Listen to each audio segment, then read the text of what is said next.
미군 기지 철수라고요? 저희는 절대 못 떠납니다. 믿기 어렵겠지만 지금 주한미군 사이에서는 특별한 현상이 일어나고 있습니다. 바로 한국 영주권 신청이 폭발적으로 증가하고 있다는 사실입니다.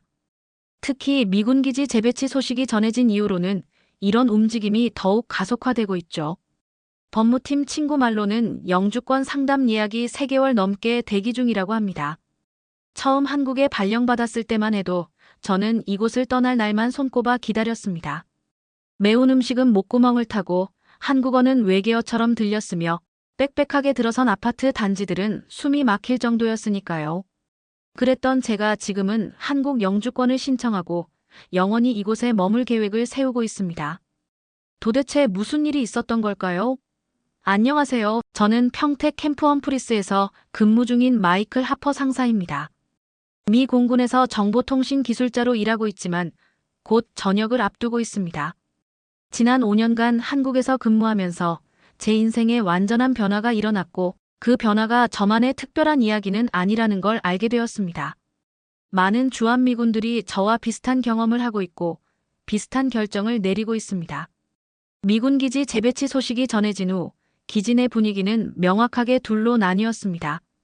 하루빨리 미국으로 돌아가고 싶어하는 이들과 한국에 어떻게든 남고 싶어하는 이들로 말입니다. 놀랍게도 후자를 선택하는 미군들이 갈수록 늘어나고 있습니다. 왜 그럴까요? 미국은 세계 최강국이자 우리의 고향인데 말이죠.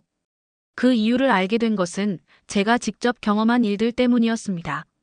한밤중에 갑작스러운 복통으로 응급실에 갔을 때도 기다림 없이 즉시 진료를 받았던 경험, 아이들이 늦은 밤에도 안전하게 길을 다닐 수 있는 놀라운 치안, 24시간 편의점에서 따뜻한 음식을 살 수 있는 편리함, 한국인들의 따뜻한 정과 배려 같은 소소한 경험들이 모여 큰 결정으로 이어졌습니다. 이러한 경험은 저만의 것이 아니었습니다. 많은 주한미군 가족들이 비슷한 감정을 느끼고 있었고 그들 역시 한국을 떠나는 것을 두려워하고 있었습니다. 지금부터 저의 이야기를 들으시면서 따뜻한 위로와 격려, 그리고 때로는 따끔한 조언도 댓글로 남겨주시면 큰 힘이 될 것 같습니다. 구독과 좋아요도 함께 눌러주시면 앞으로 더 다양한 이야기를 나눌 수 있을 것 같습니다. 그럼 지금부터 제 이야기를 시작하겠습니다. 모든 것은 2019년 텍사스 포트 후드 기지에서 근무하던 저에게 한국 발령 명령이 떨어졌을 때부터였습니다. 발령 소식을 들었을 때 저는 말 그대로 충격에 빠졌습니다.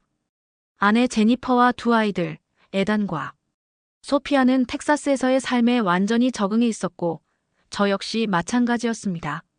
주말이면 이웃들과 바비큐 파티를 즐기고 아이들은 학교에서 친구들과 어울리며 행복한 나날을 보내고 있었죠.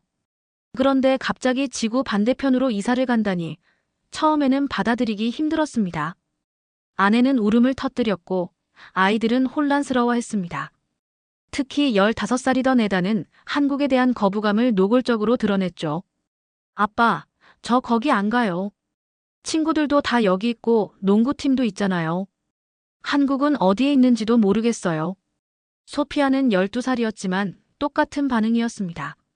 저 역시 한국에 대해 아는 것이라곤 한국 전쟁과 삼성, 현대 정도였으니까요. 그래도 군인 가족으로서 이동은 피할 수 없는 현실이었습니다. 가족들을 설득하기 위해 저는 인터넷을 뒤져가며 한국에 대한 정보를 찾았습니다. 놀랍게도 한국은 세계에서 가장 인터넷 속도가 빠른 나라였고 교육 수준도 세계 최고 수준이라고 했습니다. 또한 범죄율은 미국의 약 110 수준으로 세계에서 가장 안전한 국가 중 하나라는 정보도 찾았죠. 이런 정보들을 가족들에게 전했지만 그때는 그저 통계와 숫자일 뿐이었습니다. 진짜 변화는 우리가 직접 한국 땅을 밟은 후에야 시작되었습니다. 인천공항에 도착했을 때의 첫인상은 깨끗함이었습니다. 미국의 어느 공항보다 깔끔했고 질서정연했죠. 입국 절차도 빠르고 효율적이었습니다. 공항에서 평택까지 가는 길은 처음에는 낯설었지만 고속도로의 상태나 주변 경관은 미국과 크게 다르지 않았습니다. 다만 차창 밖으로 보이는 끝없이 늘어선 아파트 단지들이 조금 이상하게 느껴졌죠.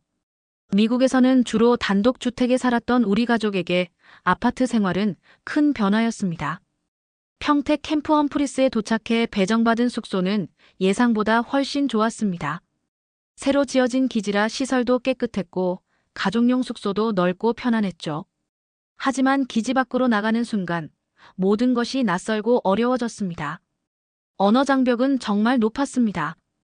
간단한 물건을 사는 것조차 쉽지 않았고 식당에서 음식을 주문하는 것도 일종의 도전이었죠. 처음 몇 주 동안은 가족 모두 기지 내에서만 생활했습니다. 마치 작은 미국 안에 갇혀 있는 느낌이었죠. 본격적인 한국 생활은 아이들의 학교가 시작되면서부터였습니다. 에단과 소피아는 기지 내 미국 학교에 다니게 되었지만 수업 이외의 활동을 위해 점차 기지 밖으로 나가기 시작했습니다. 놀랍게도 아이들이 먼저 한국 생활에 적응하기 시작했습니다. 소피아는 한국 음식에 금방 매료되었고 에단은 기지 근처에 있는 아케이드 게임장을 발견하고는 한국 친구들을 사귀기 시작했죠. 아빠, 한국 애들이랑 게임하는 거 진짜 재밌어요. 영어를 잘 못해도 게임으로 소통할 수 있어요. 라며 신이 났더군요. 저와 제니퍼도 조금씩 기지 밖 생활에 발을 들이기 시작했습니다. 처음에는 단순한 호기심이었지만 점차 한국 문화의 매력에 빠져들기 시작했죠. 특히 제니퍼는 한국의 카페 문화에 완전히 매료되었습니다. 마이클, 이 카페 좀 봐. 너무 예쁘잖아. 게다가 와이파이는 미국보다 몇 배는 빠르고 케이크는 정말 예술이야. 저 역시 점차 한국 음식의 매력에 빠져들었습니다. 처음에는 너무 맵다고 생각했던 김치찌개가 이제는 비 오는 날 생각나는 음식이 되었죠. 하지만 진짜 변화는 우연한 사건으로 시작되었습니다. 발령 6개월 차, 주말 가족 외출 중에 소피아가 갑자기 고열과 복통을 호소했습니다. 당시 우리는 서울 명동에서 쇼핑을 하고 있었는데 갑작스러운 상황에 당황할 수밖에 없었습니다. 기지로 돌아가기에는 너무 멀었고 주변에 미군 병원도 없었습니다. 급히 근처 약국에 들어가 도움을 청했더니 약사분이 영어로 근처에 좋은 병원이 있으니 바로 가보세요 라고 알려주셨습니다. 그것도 모자라 직접 병원까지 안내해 주셨죠. 응급실에 도착했을 때 가장 놀라웠던 건 접수와 진료가 동시에 이루어진다는 점이었습니다. 미국에서라면 몇 시간은 기다렸을 상황인데 10분도 안 되어 소피아는 진료실로 들어갔습니다. 의사 선생님은 유창한 영어로 소피아의 상태를 설명해 주셨고 신속하게 필요한 검사를 진행했습니다. 장염이라는 진단과 함께 처방약을 받고 병원을 나오기까지 걸린 시간은 고작 1시간 남짓. 더 놀라운 것은 병원비였습니다. 보험 처리 전 전체 비용이 미국의 10분의 1도 안 되는 금액이었죠. 이게 정말 전부인가요? 제가 물었을 때 접수원은 웃으면서 네, 맞습니다. 한국 의료 시스템은 효율적이고 저렴합니다라고 대답했습니다. 그날 이후로 우리 가족의 한국에 대한 인식이 완전히 바뀌기 시작했습니다.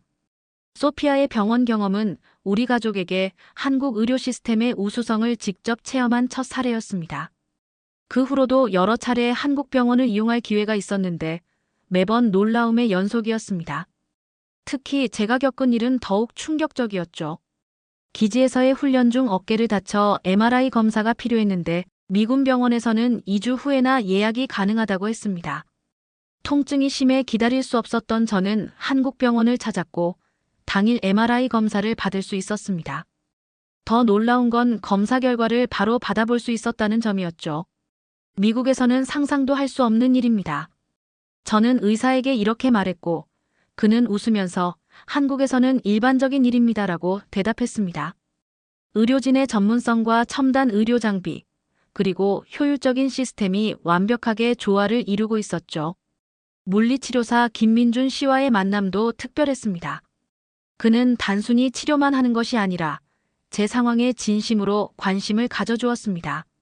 어깨 통증이 심할 때는 퇴근 시간이 지나서도 남아 치료를 해주었고 저희 가족에 대해서도 물어봐 주었죠. 한 번은 제가 치료 후 귀가하는데 비가 내리기 시작했습니다. 김 선생님은 자신의 우산을 빌려주며 내일 가져오세요 라고 했습니다. 미국에서는 상상하기 어려운 배려였죠. 다음 날 우산을 돌려드리러 갔더니 김 선생님은 저를 점심 식사에 초대했습니다. 한국 음식 중에서 어깨 회복에 좋은 음식이 있어요. 함께 먹어요. 그렇게 시작된 우리의 친교는 치료가 끝난 이후에도 계속되었습니다. 그를 통해 저는 진정한 한국 문화와 생활 방식을 경험할 수 있었습니다. 김 선생님의 가족과도 친해져서 주말이면 함께 등산을 가거나 식사를 하곤 했죠. 그들은 저희 가족을 위해 한국어도 가르쳐주고 좋은 장소도 소개해 주었습니다. 한 번은 김 선생님의 부모님 댁에 초대받아 명절 음식을 함께 먹었는데 그때의 경험은 정말 특별했습니다. 한국 가정에서 느낀 따뜻한 환대와 정은 미국에서는 경험하기 힘든 것이었습니다. 김 선생님의 어머니는 저희 아이들에게 한복을 입혀주시고 세배도 가르쳐 주셨죠. 에단과 소피아는 처음에는 쑥스러워했지만 곧 즐겁게 참여했습니다. 그날 찍은 가족 사진은 지금도 우리 집 거실에 걸려 있습니다. 한국인 가족과의 이런 교류는 단순한 친구 사귐을 넘어 저희 가족의 한국 적응에 큰 도움이 되었습니다. 한국에서의 변화는 아이들에게서 더욱 극적으로 나타났습니다. 처음에는 한국 생활을 거부했던 에단이 이제는 학교에서 인기 있는 학생이 되었습니다. 한국 친구들과 농구를 하며 자연스럽게 한국어를 배우기 시작했고 주말에는 친구들과 PC방을 가는 것이 일상이 되었죠. 아빠, PC방 진짜 대박이에요. 인터넷 속도가 미국보다 몇 배는 빠르고 음식도 배달해 먹을 수 있어요. 에단의 말에 처음에는 걱정했지만 직접 가보니 깨끗하고 안전한 환경이었습니다. 심지어 학부모들이 아이들을 데리러 오는 모습도 볼 수 있었죠. 소피아는 K-팝과 한국 드라마에 푹 빠졌습니다. BTS와 블랙핑크 노래를 따라 부르고 한국 아이돌처럼 춤을 추는 법을 유튜브로 배웠죠. 놀랍게도 이런 취미를 통해 한국어 실력이 빠르게 향상되었습니다. 엄마, 오빠, 언니, 아저씨. 한국어로 나이와 성별에 따라 호칭이 다 달라요. 정말 재미있어요. 소피아는 이제 간단한 한국어 회화가 가능할 정도가 되었습니다. 제니퍼도 점차 한국 생활에 적응해 갔습니다. 처음에는 언어 장벽과 문화적 차이로 힘들어했지만 기지 내 한국어 수업을 듣기 시작하면서 변화가 찾아왔습니다. 특히 한국의 고유한 문화에 흥미를 느끼기 시작했죠. 김치 담그기 클래스에 참여하고 한국 전통 도자기 만들기도 배웠습니다. 마이클, 한국 문화는 정말 깊이가 있어요. 수천 년의 역사를 가진 전통이 아직도 일상에 살아있다는 게 놀라워요. 제니퍼는 점점 더 한국 문화에 매료되어 갔습니다. 저 역시 놀라운 변화를 경험했습니다. 한국의 디지털 인프라와 기술력은 정보통신 전문가인 저에게 큰 충격이었습니다. 어디서나 빠른 인터넷에 접속할 수 있고 모바일 결제 시스템은 미국보다 몇 년은 앞서 있었죠. 지하철에서 스마트폰으로 쇼핑을 하고 배달 앱으로 모든 것을 집으로 받을 수 있는 편리함은 미국에서는 상상할 수 없는 것이었습니다. 한 번은 급한 업무를 위해 밤늦게 택시를 탔는데 기사님께서 제가 외국인임을 알아채시고는 영어로 천천히 말씀해 주셨습니다. 목적지에 도착해서 카드를 꺼내려는데 기사님이 굿 럭이라고 하시며 돈을 받지 않으셨습니다. 아니에요, 받으셔야죠. 제가 말했지만 기사님은 미군이죠. 우리나라를 지켜주셔서 감사합니다. 라고 하셨습니다. 그 순간 가슴이 뭉클해졌습니다. 미국에서는 군인에 대한 존경심을 종종 느낄 수 있지만 다른 나라에서 이런 대우를 받는 것은 정말 특별한 경험이었습니다. 한국 생활 2년 차가 되면서 우리 가족은 완전히 다른 사람들이 되어 있었습니다. 서툴지만 한국어로 의사소통이 가능해졌고 한국 문화와 생활 방식에 자연스럽게 녹아들었죠. 특히 한국의 안전함은 우리에게 큰 축복이었습니다. 미국에서는 상상할 수 없는 일이지만 소피아가 친구들과 늦은 저녁에 영화를 보고 혼자 지하철을 타고 귀가하는 것이 가능했습니다. 처음에는 정말 걱정했지만 곧 한국의 놀라운 치안을 신뢰하게 되었죠. 살인 사건 발생률이 미국의 25분의 1 수준이라는 통계는 단순한 숫자가 아니었습니다. 그것은 우리 아이들이 자유롭게 바깥 활동을 할 수 있는 안전한 환경을 의미했죠. 한 번은 소피아가 버스에서 지갑을 잃어버렸는데 다음 날 경찰서에서 찾을 수 있었습니다. 돈 한 푼 빠지지 않은 채로 말이죠. 미국에서는 상상도 할 수 없는 일이에요, 아빠. 소피아의 말에 저는 고개를 끄덕일 수밖에 없었습니다. 한국의 교육 환경도 놀라웠습니다. 에다는 한국 친구들의 학구열에 영향을 받아 공부에 더 집중하기 시작했습니다. 한국 친구들은 미래를 위해 정말 열심히 공부해요. 나도 그래야겠다고 생각했어요. 에단의 말에 저와 제니퍼는 깜짝 놀랐습니다. 미국에서는 별로 공부에 관심이 없던 아이가 한국 친구들의 영향으로 바뀐 것이죠. 학교 성적도 눈에 띄게 향상되었습니다. 소피아도 마찬가지였습니다. 한국의 학원 문화에 호기심을 느낀 소피아는 피아노 학원에 다니기 시작했고, 이제는 매일 연습하는 성실한 학생이 되었습니다. 한국인들의 교육에 대한 열정과 헌신은 정말 놀라운 것이었습니다. 미국에서 공교육의 질에 불만을 가진 많은 부모들과 달리 한국은 공교육과 사교육이 효과적으로 결합되어 최고의 교육 환경을 제공하고 있었죠. 물론 지나친 경쟁이라는 부작용도 있었지만 배움을 소중히 여기는 문화는 분명 장점이었습니다. 제니퍼는 한국 부모들의 교육열에 깊은 인상을 받았습니다. 마이클, 한국 엄마들은 아이들 교육을 위해 정말 헌신적이에요. 우리도 배울 점이 많아요. 그녀의 말에 저도 동의했습니다. 실제로 한국의 높은 교육 수준은 세계적으로 인정받고 있었고, 그 결과는 한국의 놀라운 경제 성장으로 증명되고 있었죠. 한국 전쟁 후 폐허에서 세계 10위권의 경제 강국으로 성장한 배경에는 이런 교육에 대한 투자가 있었던 것입니다. 한국 생활 3년 차에 접어들면서 우리는 더 이상 평택에서 생활하는 외국인이 아니라 이 지역 사회의 일원이 되어가고 있었습니다. 이웃들과의 교류가 늘어나고 지역 행사에도 적극적으로 참여하기 시작했죠.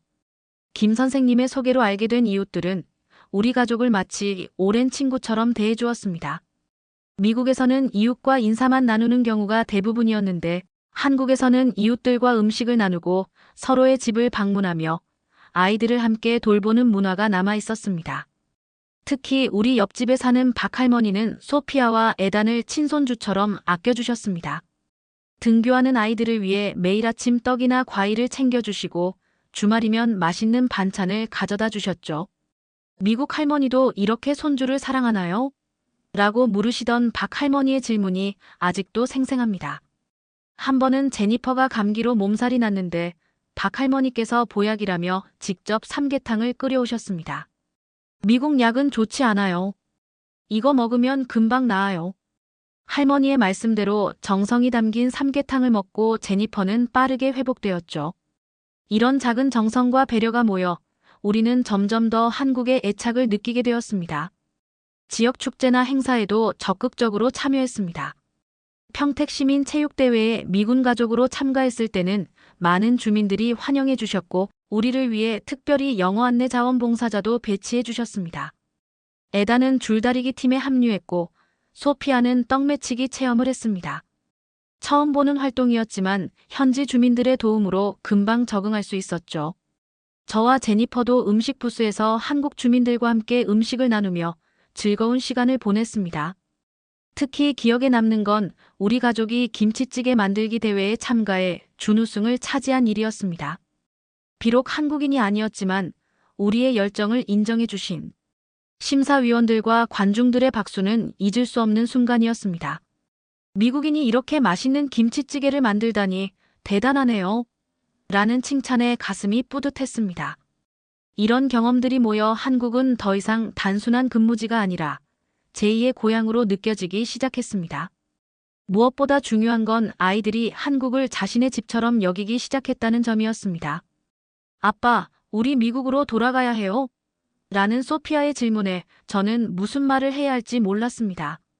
한국 생활 4년 차가 되던 해, 저희 가족에게 예상치 못한 위기가 찾아왔습니다. 코로나19가 전 세계적으로 확산되기 시작한 것입니다. 처음에는 큰 문제가 되지 않을 것이라 생각했지만 상황은 빠르게 악화되었고 미국에서는 감염자와 사망자가 급증했습니다. 텍사스에 있는 친척들로부터 심각한 상황에 관한 소식을 들으면서 한국의 대응에 주목하게 되었습니다. 놀랍게도 한국은 초기부터 체계적인 방역 시스템을 가동하고 있었습니다. 드라이브스루 검사소, 철저한 역학조사, 마스크 착용 문화 등 한국의 선제적 대응은 놀라웠습니다. 우리가 살고 있는 평택에서도 감염자가 발생했지만 지역사회 확산은 효과적으로 통제되었습니다. 매일 투명하게 공개되는 확진자 정보와 이동 경로는 시민들에게 안전한 행동 지침을 제공했죠. 미국에서는 마스크 착용을 둘러싼 논쟁이 격화되고 있었지만 한국에서는 모든 시민들이 자발적으로 마스크를 착용하고 사회적 거리 두기를 실천했습니다. 한국인들의 시민의식이 정말 놀랍습니다. 제니퍼는 이렇게 말했고 저도 전적으로 동의했습니다. 팬데믹 상황에서 한국 의료 시스템의 우수성은 더욱 두드러졌습니다. 체계적인 선별진료소와 신속한 검사 시스템, 환자 관리 체계는 세계 최고 수준이었습니다. 실제로 미군 사이에서도 한국의 코로나19 대응은 높은 평가를 받았습니다.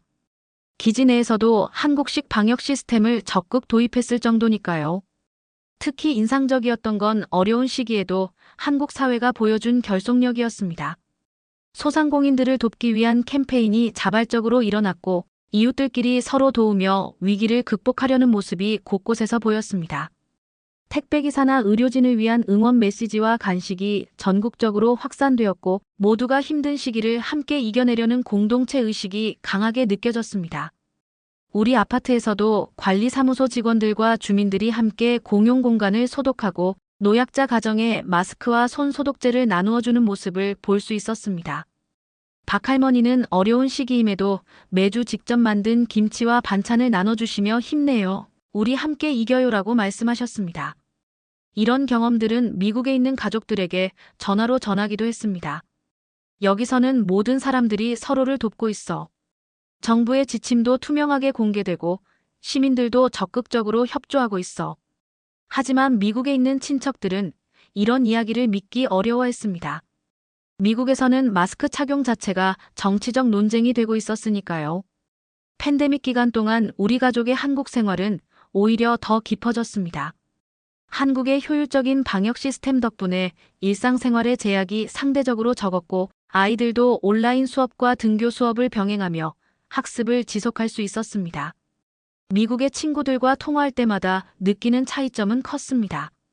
그들은 완전한 봉쇄 조치로 고통받고 있었지만 우리는 조심스럽게나마 일상을 유지할 수 있었죠. 소피아는 한국의 K방역이라는 용어를 배우고 이를 자랑스럽게 여겼습니다. 우리나라가 코로나 대응을 정말 잘하고 있어요. 소피아가 한국을 우리나라라고 부르는 것을 듣고 제니퍼와 저는 서로 의미 있는 눈빛을 교환했습니다. 어느새 아이들에게 한국은 제2의 고향이 되어 있었습니다. 팬데믹 동안 더욱 빛을 발한 건 한국의 디지털 기술력이었습니다. 안정적인 인터넷 환경 덕분에 온라인 수업도 원활했고 배달앱을 통해 거의 모든 상품과 서비스를 비대면으로 이용할 수 있었습니다. 한 번은 제니퍼가 미국에 계신 어머니께 화상통화로 한국의 배달 시스템을 자랑하다가 실시간으로 치킨을 주문해 보여드렸습니다. 30분 만에 도착한 치킨을 보고 어머니는 놀라움을 감추지 못하셨죠. 마이클, 이런 서비스가 미국에도 있다면 얼마나 좋을까? 특히 감동적이었던 건 코로나19로 인한 경제적 어려움을 극복하기 위한 한국 정부와 지자체의 신속한 지원이었습니다. 재난지원금이 빠르게 지급되었고 그 과정에서도 디지털 기술을 활용해 효율적으로 진행되었습니다. 평택시에서도 외국인 주민들을 위한 별도의 지원 프로그램을 운영했는데 이는 미국인인 우리 가족에게도 적용되었습니다. 지원금을 받으러 주민센터에 갔을 때 담당 공무원이 영어로 친절하게 설명해 주셨고 필요한 서류 작성도 도와주셨습니다. 외국인이라고 차별하지 않고 동등하게 지원해 주시니 감사합니다라고 말씀드리자 그분은 평택에 사는 주민이니까요. 국적은 중요하지 않습니다라고 답하셨습니다. 이런 포용적인 태도에 정말 감동했습니다. 또한 팬데믹 상황에서도 우리 가족은 한국 문화를 더 깊이 경험할 수 있었습니다. 대면 활동이 제한되면서 집에서 보내는 시간이 늘어났고 우리는 한국 드라마와 예능 프로그램을 함께 보며 한국어 실력을 향상시켰습니다. 사랑의 불시착부터 런닝맨까지 한국 콘텐츠는 우리 가족의 소중한 대화 주제가 되었죠. 에다는 한국 역사에 관심을 갖기 시작했고 특히 조선시대와 한국전쟁에 대해 깊이 공부했습니다. 아빠, 한국이 이렇게 짧은 시간에 폐허에서 선진국으로 발전한 것은 정말 놀라운 일이에요. 팬데믹이 어느 정도 진정되고 일상으로 돌아가기 시작했을 때 저는 업무상 서울에 자주 가게 되었습니다. 그때마다 한국의 수도, 서울의 역동성과 첨단 기술에 감탄했습니다. 강남역 주변의 고층 빌딩들, 디지털 미디어 광고판, 그리고 지하철 역사 내의 스마트 시스템까지 모든 것이 미래지향적이었습니다. 특히 서울의 대중교통 시스템은 세계 어느 도시와 비교해도 손색이 없었습니다. 정확한 도착 시간 안내, 환승 정보, 교통카드 시스템 등 모든 것이 효율적이고 체계적이었죠. 한 번은 회의가 늦게 끝나 마지막 지하철을 놓칠 뻔했는데 역무원분이 직접 저를 데리고 플랫폼까지 뛰어가서 타는 것을 도와주셨습니다. 열차 출발 20초 전입니다. 빨리 오세요. 이런 작은 친절이 한국에서는 일상적인 일이었습니다. 서울에서의 경험 중 가장 인상적이었던 것은 디지털 정부 시스템이었습니다. 주한미군으로서 여러 행정 업무를 처리해야 했는데 한국의 전자정부 서비스는 놀라울 정도로 효율적이었습니다. 미국에서라면 며칠이 걸릴 일도 한국에서는 몇 시간 만에 해결되었죠. 세금 납부부터 각종 증명서 발급까지 대부분의 행정 업무가 온라인이나 무인 키오스크에서 가능했습니다. 왜 미국은 이런 시스템을 도입하지 않는 걸까요? 라고 물었을 때 한국인 동료는 한국은 IT 인프라 구축에 일찍부터 투자했고 국민들도 새로운 기술을 빠르게 수용하는 편이에요 라고 설명해 주었습니다. 실제로 한국은 세계 최초로 5G 서비스를 상용화했고 인터넷 보급률과 속도도 세계 최고 수준이었습니다. 이런 디지털 환경은 코로나19 상황에서 더욱 빛을 발했고 한국 경제가 팬데믹의 충격에서 상대적으로 빠르게 회복할 수 있었던 원동력이 되었습니다. 서울에서의 경험은 저에게 한국의 또 다른 면을 보여주었습니다.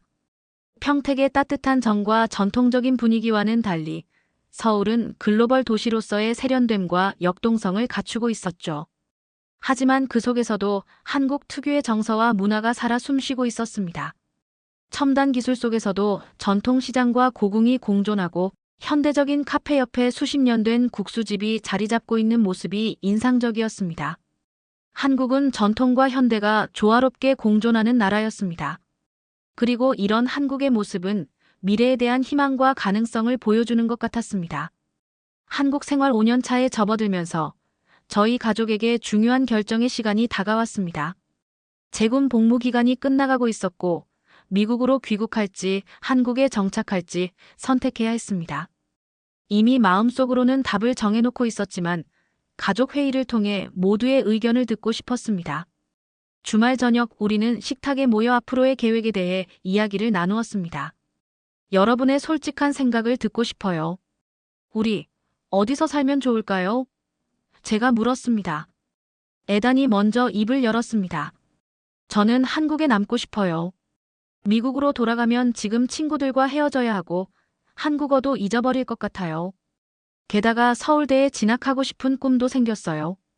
에단의 대답에 저와 제니퍼는 놀랐습니다. 한국 최고 대학을 목표로 한다니 정말 예상치 못한 변화였습니다. 소피아도 비슷한 생각이었습니다. 저도 한국에 남고 싶어요. 여기서는 밤에도 안전하게 다닐 수 있고 친구들과 PC방이나 노래방에 가는 게 너무 재미있어요. 그리고 한국어로 대화하는 게 이제는 자연스러워졌어요. 제니퍼는 잠시 생각에 잠기더니 말했습니다. 솔직히 처음에는 한국 생활이 두렵고 힘들었어요. 하지만 지금은 이곳이 우리 집이라는 느낌이 들어요. 특히 한국의 의료 시스템과 안전한 환경은 정말 대체할 수 없는 가치예요. 미국으로 돌아가면 오히려 적응하기 어려울 것 같아요. 가족 모두의 의견이 일치하자 저는 속으로 안도했습니다. 사실 저도 한국에 정착하고 싶었기 때문입니다. 미국에서의 삶이 나쁘지는 않았지만 한국에서 경험한 생활의 질과 안전함은 돌아가더라도 쉽게 찾을 수 없을 것이라고 생각했습니다. 무엇보다 한국에서 우리 가족이 더 행복해 보였고 그것이 가장 중요한 판단 기준이었습니다. 그럼 결정된 거네요. 우리는 한국에 정착합니다. 그날 밤 저는 오랜 친구이자 동료인 스티브 상사에게 전화를 걸었습니다. 그는 이미 2년 전 전역하고 서울에서 IT 기업에 취업한 상태였습니다. 드디어 결심했구나, 마이클. 사실 나는 내가 한국에 남을 거라고 예상했어. 여기서의 삶이 얼마나 좋은지 너도 알잖아. 스티브는 한국 정착에 필요한 다양한 정보와 조언을 해주었습니다. 영주권 신청 절차부터 취업 기회, 아이들의 학교 문제까지 많은 도움이 되었습니다. 한국 정착을 결정한 후 가장 먼저 시작한 일은 영주권 신청 준비였습니다. 주한미군 출신의 한국 정착을 지원하는 특별 프로그램이 있다는 스티브의 조언에 따라 법무팀의 도움을 받아 서류 준비를 시작했습니다. 놀랍게도 저 같은 사례가 점점 늘어나고 있어서 기지 내에서는 한국 정착 스터디 그룹이 자연스럽게 형성되었습니다. 주말마다 모여 정보를 공유하고 한국어를 공부하는 미군 가족들의 모습은 몇 년 전에는 상상도 할 수 없었던 광경이었습니다. 마이클, 우리 기지에서만 지난 6개월간 30명이 영주권을 신청했대요. 한 동료의 말에 저는 놀라움을 감추지 못했습니다. 한국에 남기를 원하는 미군들이 이렇게 많다니 분명 이유가 있을 것입니다. 두 번째 중요한 과제는 직업을 찾는 것이었습니다. 미군에서의 정보통신 기술자 경험을 살려 한국 IT 기업에 지원해보기로 했습니다. 군 경력과 보안 전문 지식은 분명 강점이 될 것이라고 생각했습니다. 실제로 여러 기업에서 긍정적인 반응을 얻었고 세 곳에서 면접 제안을 받았습니다. 그중 가장 마음에 들었던 곳은 판교에 있는 사이버 보안 기업이었습니다. 면접 날 긴장된 마음으로 회사를 방문했는데 면접관들이 제 군 경력과 경험에 깊은 관심을 보여주었습니다. 하퍼 씨의 경험은 우리 회사의 큰 자산이 될 것 같습니다. 특히 미군 정보 체계에 대한 이해는 매우 귀중합니다. 면접 결과는 기대 이상이었습니다. 제안받은 연봉은 미국에서 받을 수 있는 수준과 비슷했고 한국어 교육 지원과 주택 보조금까지 포함되어 있었습니다. 회사 내에도 외국인 직원들이 여러 명 있어 적응하기 좋은 환경이었습니다. 한국 IT 기업들이 글로벌 인재를 적극적으로 영입하고 있어요. 특히 사이버 보안 분야는 국적보다 전문성을 중시하죠. 인사 담당자의 설명에 저는 더욱 확신을 갖게 되었습니다. 아이들의 학교 문제도 순조롭게 해결되었습니다. 에다는 국제학교에서 마지막 학년을 마치고 대학 입시를 준비하기로 했고 소피아는 한국 중학교에 편입하기로 결정했습니다. 소피아의 선택은 우리에게 약간의 걱정을 안겨주었지만 그녀의 한국어 실력과 적응력을 믿기로 했습니다. 괜찮아요, 엄마 아빠. 제 한국 친구들이 다 도와준대요. 그리고 선생님들도 이해해 주신대요. 소피아의 자신감 있는 모습에 우리는 그녀의 결정을 지지해 주기로 했습니다. 주택 문제도 해결해야 했습니다. 그동안 기지 내 숙소에서 살았지만 이제는 일반 주택을 구해야 했습니다. 한국의 부동산 시스템은 미국과 완전히 달라서 처음에는 이해하기 어려웠습니다. 전세, 월세, 보증금 개념이 낯설었죠.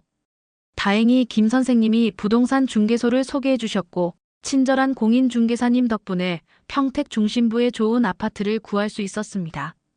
전역을 2달 앞둔 시점에서 저는 기지 내 여러 미군들이 한국 영주권을 신청하고 있다는 소식을 접하게 되었습니다. 주간 회의에서 법무팀장이 공식적으로 언급할 정도로 이례적인 현상이었죠. 최근 6개월간 한국 영주권 신청 상담이 전년 대비 300% 증가했습니다. 특히 기지 재배치 발표 이후 급증하는 추세입니다.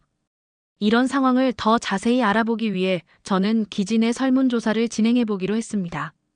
전역을 앞둔 50명의 미군을 대상으로 한 비공식 설문조사였지만 결과는 놀라웠습니다. 응답자의 42%가 한국 정착을 진지하게 고려하고 있었고 28%는 이미 영주권 신청 절차를 시작했다고 답했습니다. 왜 한국에 남고 싶은지 물었을 때 가장 많이 언급된 이유는 안전한 생활 환경 78%, 우수한 의료 시스템 72%, 편리한 대중교통과 인프라 68%, 한국인의 친절함과 환대 65% 순이었습니다. 흥미로운 점은 아이가 있는 가정에서는 자녀 교육 환경 82%를 최우선 이유로 꼽았다는 것입니다. 한 동료는 이렇게 말했습니다. 미국으로 돌아가면 아이들 등하교할 때마다 총기 사고 걱정을 해야 해요. 여기서는 그런 걱정 없이 아이들이 자유롭게 다닐 수 있어서 정말 좋습니다. 또 다른 동료는 의료 시스템에 대해 언급했습니다. 아내가 암 진단을 받았는데 한국에서 받은 치료는 정말 최고 수준이었어요. 비용은 미국의 10분의 1도 안 되는데 의료 서비스의 질은 오히려 더 좋았습니다. 이런 시스템을 떠나기 어렵습니다. 디지털 인프라를 장점으로 꼽는 이들도 많았습니다. 한국에서는 스마트폰 하나로 모든 일상이 가능해요. 교통, 쇼핑, 음식 주문, 행정 서비스까지 이런 편리함은 미국에서 찾기 어렵죠. 이런 다양한 이유들이 모여 미군들의 한국 정착 열풍을 만들어내고 있었습니다. 더 놀라운 사실은 이런 현상이 평택 기지만의 특수한 상황이 아니라 오산, 군산 등 다른 미군 기지에서도 비슷하게 나타나고 있다는 점이었습니다. 전국적으로 진행된 조사에 따르면 지난 5년간 한국의 영주권을 신청한 주한미군 출신자가 1,200명이 넘는다고 합니다. 그리고 이 숫자는 계속 증가하는 추세라고 합니다. 이런 현상은 한국 사회에도 긍정적인 영향을 미치고 있었습니다. 미군 출신 인재들이 다양한 분야에서 활약하며 한미 간 문화 교류와 상호 이해 증진에 기여하고 있었습니다. 기지 내에서 열린 한국 정착 설명회는 예상을 훨씬 뛰어넘는 인원이 참석했습니다. 200석 규모의 강당이 꽉 찼고 일부는 서서 들어야 할 정도였죠. 이 자리에는 이미 한국에 정착한 전직 미군들이 발표자로 참여해 자신들의 경험을 나눠주었습니다. 스티브를 포함한 5명의 발표자들은 각자의 정착 과정과 직업 찾기, 문화 적응 등 다양한 주제로 이야기를 들려주었습니다. 특히 인상적이었던 건 전역 후 강릉에서 커피숍을 운영하고 있는 전 해군 출신 로버트의 이야기였습니다. 저는 한국에서 제2의 인생을 찾았습니다. 지금은 매일 아침 바다를 보며 커피를 내리는 일이 제 행복입니다. 한국 사람들은 저를 커피 아저씨라고 부르며 친근하게 대해주시고 이제는 작은 커뮤니티의 일원이 되었습니다. 또 다른 발표자인 제니퍼 워커는 대전에서 영어 학원을 운영하고 있었습니다. 처음에는 언어 장벽이 두려웠지만 오히려 그것이 저에게 기회가 되었습니다. 한국 학부모들은 원어민 교사를 선호하고 특히 미군 출신이라는 배경이 신뢰를 줍니다. 지금은 학원이 너무 잘 되어서 분원을 낼 계획까지 있습니다. 이런 성공 사례들은 참석자들에게 큰 용기와 희망을 주었습니다. 질의응답 시간에는 다양한 질문들이 쏟아졌습니다. 한국어를 배우는 가장 효과적인 방법은 무엇인가요?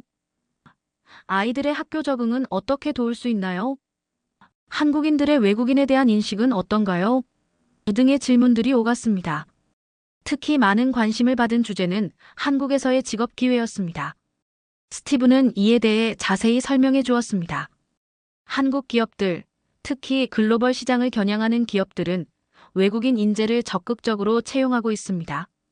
군 경험은 훌륭한 자산이 될 수 있어요. 규율, 리더십, 문제 해결 능력 등은 어디서나 가치 있는 역량이니까요. 실제로 정부 통계에 따르면 지난 3년간 외국인 전문 인력 채용이 27% 증가했다고 합니다. 특히 IT, 영어 교육, 국제 마케팅 분야에서 수요가 높았습니다. 설명회가 끝난 후 여러 미군들이 저에게 개인적인 조언을 구했습니다. 한국 정착의 선배로서 제가 나눌 수 있는 경험과 조언들이 그들에게 도움이 되길 바랐습니다. 그중 한 하사는 하퍼 상사님처럼 저도 한국에서 새로운 시작을 하고 싶어요. 이곳에서 느낀 안전함과 편안함은 미국에서는 찾기 어려울 것 같아요 라고 말했습니다. 그의 말에 깊이 공감했습니다. 한국 생활의 마지막 퍼즐 조각은 우리가 살 집을 찾는 것이었습니다. 미군 기지를 떠나 한국 사회에 본격적으로 뛰어들기 위한 중요한 단계였죠. 한국의 부동산 시스템은 미국과 완전히 달랐습니다. 전세라는 개념은 처음에는 이해하기 어려웠지만 알고 보니 굉장히 실용적인 시스템이었습니다. 큰 목돈을 집주인에게 맡기고 이자 대신 집을 사용하는 방식은 미국에는 없는 독특한 제도였습니다.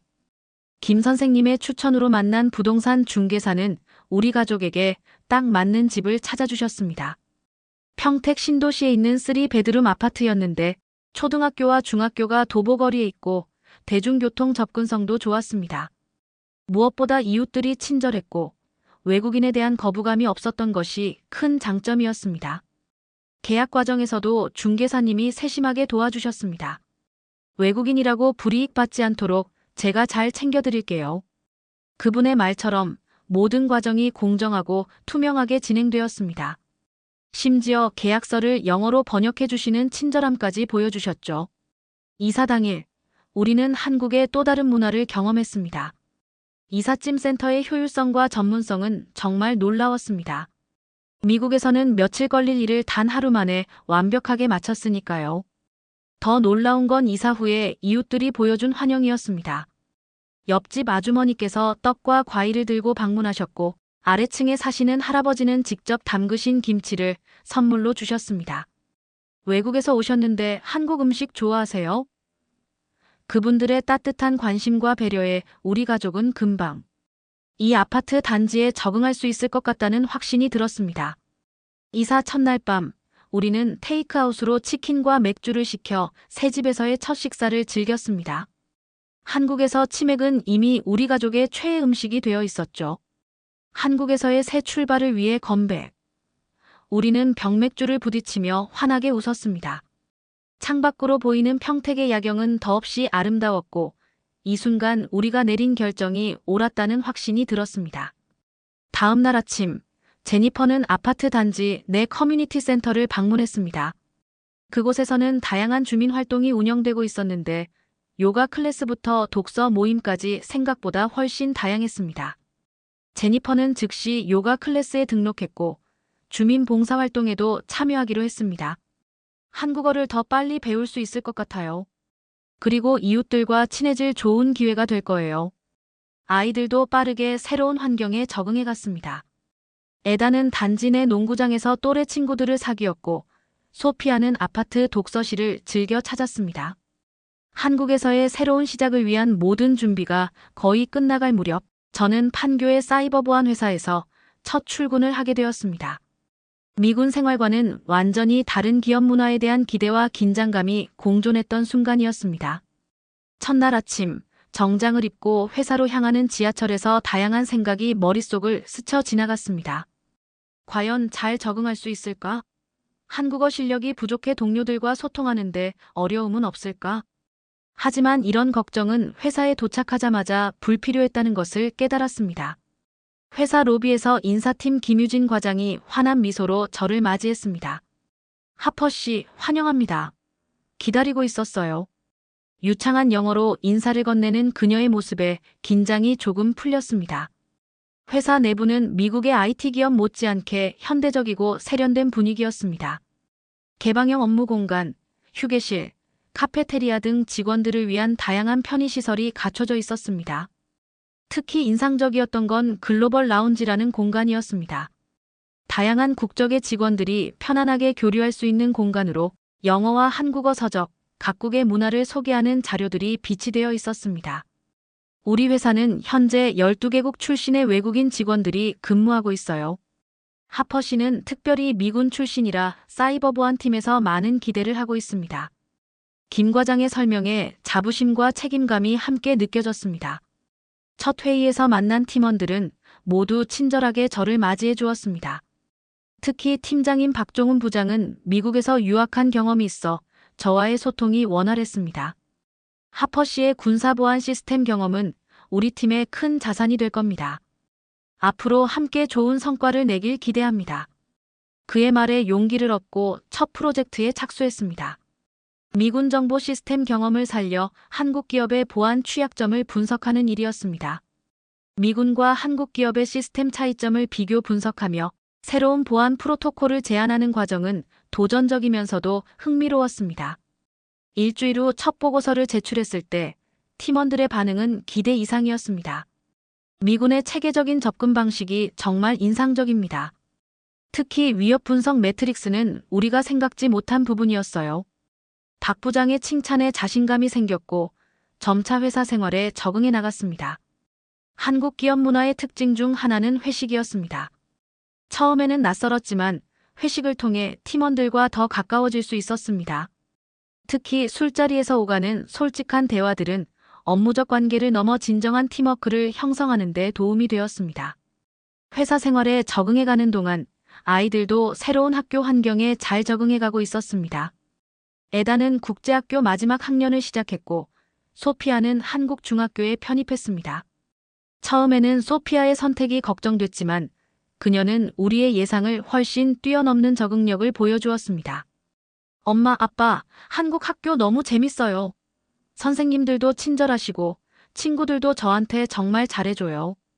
소피아는 학교에서 K-팝 댄스 동아리에 가입했고 한국 친구들에게 영어를 가르쳐주는 대신 더 자연스러운 한국어를 배우는 교환 학습도 시작했습니다. 특히 소피아가 자랑스러웠던 건 첫 한국어 시험에서 좋은 성적을 받은 일이었습니다. 선생님이 외국인인데도 이렇게 잘하는 건 정말 대단하다고 칭찬해 주셨어요. 에단의 경우 대학 입시 준비로 바빴지만 한국 친구들의 학습 열정에 영향을 받아 더욱 열심히 공부했습니다. 밤늦게까지 공부하는 모습은 미국에 있을 때와는 확연히 달라진 점이었습니다. 한국 친구들은 미래를 위해 정말 열심히 노력해요. 그들을 보면서 저도 더 열심히 해야겠다고 생각했어요. 에다는 이제 서울대학교 컴퓨터공학과 입학을 목표로 하고 있었습니다. 그의 꿈이 현실이 될 수 있을지는 아직 모르지만 이런 목표를 갖게 된 것만으로도 큰 변화였습니다. 제니퍼도 한국 생활에 완전히 적응해가고 있었습니다. 아파트 단지 내 요가 클래스에서 만난 이웃들과 친해졌고 그들의 도움으로 한국어 실력도 빠르게 향상되었습니다. 특히 강사님이 영어와 한국어를 번갈아 사용하며 수업을 진행해 주셔서 큰 도움이 되었습니다. 마이클, 내가 한국어로 요가 포즈 이름을 다 외웠어요. 전사 자세, 나무 자세, 독수리 자세. 제니퍼는 이제 간단한 한국어로 일상 대화가 가능해졌고 시장에서 흥정도 할 수 있게 되었습니다. 한편 저는 회사 생활과 함께 한국 동료들과의 교류를 통해 한국 사회에 대한 이해를 넓혀갔습니다. 특히 박 부장님과의 대화는 한국의 역사와 문화, 사회 구조를 이해하는 데 큰 도움이 되었습니다. 한국은 5,000년의 역사를 가진 나라이면서도 최근 50년간 세계에서 유례없는 빠른 발전을 이룬 독특한 나라입니다. 이런 급격한 변화 속에서도 전통적 가치관과 정서를 지켜왔다는 점이 한국의 특별한 점이죠. 박 부장님의 설명은 제가 한국 사회를 더 깊이 이해하는 데 큰 도움이 되었습니다. 주말이면 가족과 함께 한국의 다양한 곳을 탐험하는 시간도 가졌습니다. 경복궁과 같은 역사적 장소부터 제주도의 아름다운 자연까지 한국의 다양한 면모를 경험하며 우리는 이 나라에 더욱 애착을 느끼게 되었습니다. 한국 정착 1년이 흐른 어느 날, 저는 미군 시절 함께 근무했던 동료들과의 모임에 참석했습니다. 각자 다른 나라로 발령받거나 미국으로 돌아간 친구들이 한국을 방문해 이루어진 자리였습니다. 모두가 오랜만에 만나 반가움을 나누며 각자의 근황을 이야기했습니다. 미국으로 돌아간 톰은 텍사스에서의 생활을 이야기했고 일본으로 발령받은 제이슨은 도쿄에서의 경험을 나눴습니다. 그러다 화제는 자연스럽게 한국에 정착한 저와 스티브에게 집중되었습니다. 솔직히 말해봐, 마이클. 정말 한국에서 사는 게 미국보다 좋아? 톰의 직설적인 질문에 저는 잠시 생각에 잠겼습니다. 그리고 진심을 담아 대답했습니다. 개인적으로는 정말 그래. 물론 한국 생활이 완벽하진 않아. 언어 장벽도 있고 문화적 차이에서 오는 어려움도 있지. 하지만 삶의 질 측면에서 한국은 정말 놀라운 나라야. 저는 지난 1년간 경험한 한국 생활의 장점들을 하나씩 이야기했습니다. 세계 최고 수준의 의료 시스템, 믿기 힘들 정도로 안전한 치안, 편리한 대중교통과 인터넷 인프라, 그리고 교육 환경까지. 특히 강조한 건 정이라는 한국 특유의 정서였습니다. 한국인들의 따뜻함과 정은 정말 특별해. 우리 아파트 할머니는 아직도 매주 김치를 나눠주시고 아이들의 한국어를 끝없이 격려해 주셔. 이런 이웃 간의 유대감은 미국에서는 점점 찾아보기 힘들어지고 있잖아. 스티브도 저의 의견에 적극 동의했습니다. 맞아. 나도 처음에는 단기간만 있다가 돌아갈 생각이었지만 한국의 매력에 푹 빠져버렸어. 특히 안전함이 큰 장점이야. 내 딸이 밤 10시에 학원에서 혼자 돌아와도 전혀 걱정이 없으니까. 우리의 이야기를 들으며 다른 친구들은 놀란 표정을 감추지 못했습니다. 특히 미국으로 돌아간 톰은 한국에 대한 새로운 시각을 갖게 된 듯 했습니다. 솔직히 말하면 미국으로 돌아가서 적응하느라 힘들었어. 특히 의료비와 교육비 부담은 정말 크지. 그리고 최근 총기 사고가 늘어나면서 아이들 학교 보내는 것도 항상 불안해. 톰의 고백에 모두가 공감하는 눈치였습니다. 제이슨은 일본 생활도 좋지만 한국의 역동성과 따뜻함이 더 매력적으로 느껴진다고 말했습니다. 일본은 정돈되고 세련됐지만 외국인으로서 사회에 완전히 녹아들기는 어려워. 그런 면에서 한국은 더 개방적인 것 같아. 그 모임 이후 저는 한국에 정착한 다른 주한미군 출신자들의 이야기를 더 자세히 알아보고 싶어졌습니다. 그래서 주한미군 출신 한국 정착자 커뮤니티라는 온라인 그룹에 가입했습니다.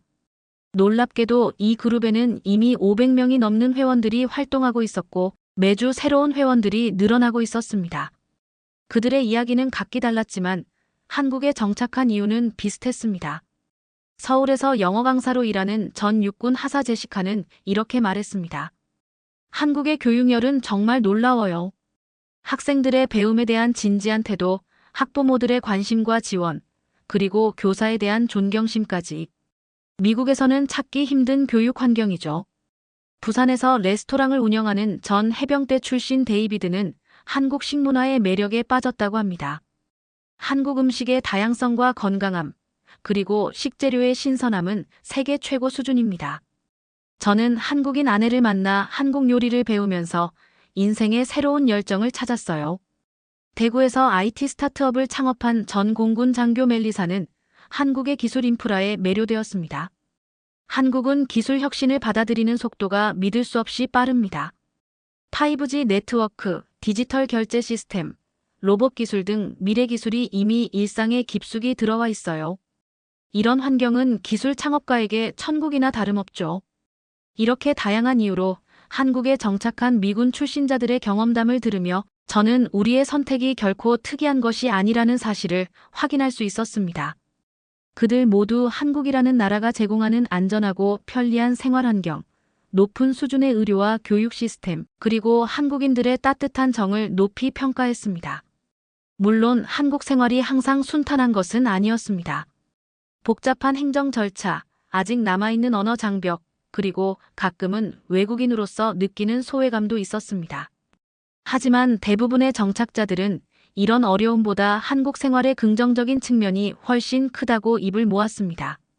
특히 인상적이었던 건 한국에서 출산하고 자녀를 키우는 미국인 부부들의 경험담이었습니다. 한국의 산후조리원 시스템, 영유아 의료 지원, 그리고 안전한 양육 환경에 대한 찬사가 이어졌습니다. 미국에서는 출산 후 바로 퇴원해야 하지만 한국에서는 산모와 아기를 위한 특별한 케어 시스템이 있어요. 산후조리원에서의 2주간 경험은 정말 특별했습니다. 이런 이야기들을 들으며 저희 가족의 한국 정착 결정이 옳았다는 확신이 더욱 강해졌습니다.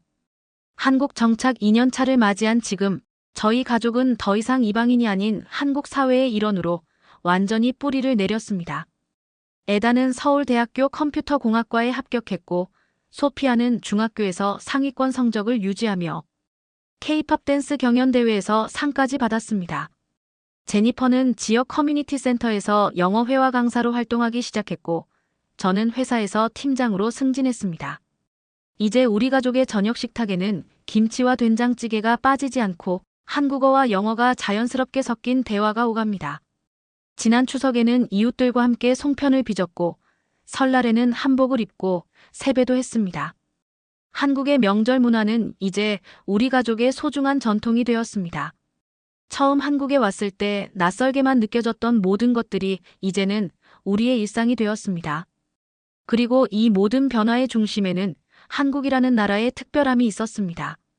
세계 최고 수준의 의료 시스템, 눈부신 디지털 기술의 발전, 안전한 사회 환경, 그리고 무엇보다 이웃과 나누는 따뜻한 정이 우리 가족을 한국에 깊이 뿌리내리게 했습니다. 미군 기지 재배치 소식이 전해진 후 많은 주한미군들이 한국 영주권을 신청하고 있는 이유가 바로 여기에 있습니다. 단순한 근무지가 아닌 더 나은 삶의 터전을 찾아 한국을 선택하는 것입니다. 가끔 미국 친구들이 정말 미국이 아닌 다른 나라에서 살 수 있어? 라고 물을 때면 저는 웃으며 대답합니다. 한국은 더 이상 다른 나라가 아니야. 이곳이 우리 집이고 우리의 제2의 고향이야. 최근 뉴스에 따르면 주한미군 출신의 한국 정착자 수는 매년 30% 이상 증가하고 있다고 합니다. 이 숫자는 단순한 통계 이상의 의미를 갖습니다. 그것은 한국이라는 나라가 가진 매력과 경쟁력을 증명하는 지표이기도 합니다. 전쟁의 폐허에서 불과 70년 만에 세계 10위권의 경제 강국으로 성장한 한국의 저력은 실로 놀라운 것입니다. 그리고 그 성장의 과정에서도 인간적인 따뜻함과 정의 상부상조의 정신을 잃지 않은 한국인들의 모습은 더욱 감동적입니다. 이것이 바로 많은 미군들이 한국에 매료되어 떠나지 못하는 이유입니다. 안전하고 편리한 생활 환경, 세계 최고 수준의 의료 시스템, 그리고 무엇보다 따뜻한 인간미가 살아있는 사회. 이런 한국의 매력은 앞으로도 더 많은 외국인들을 끌어들일 것입니다. 오늘 제 이야기를 들어주셔서 감사합니다. 한국에서의 새로운 삶을 미국인에서 한국인으로 변해가는 저희 가족의 여정을 함께 공유할 수 있어 기쁘네요. 여러분도 한국이라는 나라가 얼마나 특별한지 다시 한번 생각해 보시길 바랍니다. 우리가 살고 있는 이 나라는 세계 어디에 내놓아도 자랑스러운 정말 멋진 나라입니다. 앞으로도 더 많은 이야기로 찾아뵐게요. 시청해주신 여러분 모두 감사합니다. 구독과 좋아요, 그리고 여러분의 생각을 댓글로 남겨주세요. 대한민국 화이팅!